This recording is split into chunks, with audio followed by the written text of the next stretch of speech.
The officers moved to the other side of the duplex. They knocked on the door multiple times trying to get an answer. They did not. They looked through the window and did not see anything. They knocked, and then as the officers were leaving, shots were fired from inside the residence, and one of our officers was struck by that gunfire. The officers ran from the front of the house and jumped over a fence and called it in, and at that point we had multiple units responding to the scene. The officers, one was immediately extricated. Took a while to get him out and get him into an ambulance and get him transported to the hospital, and it took a little while longer to get the second officer out as well, given that we still had someone inside the residence that had a weapon and that had fired at the officers.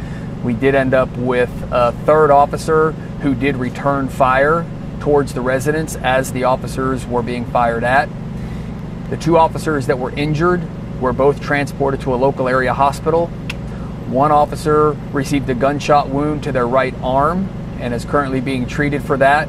The other officer received injuries to both his hand and his knee. We know that the suspect exited the front door along with a female, and at that time, one of our members of the SWAT team fired upon the suspect, and the suspect went down. The SWAT team was able to take the female into protective custody and get her out of the immediate area.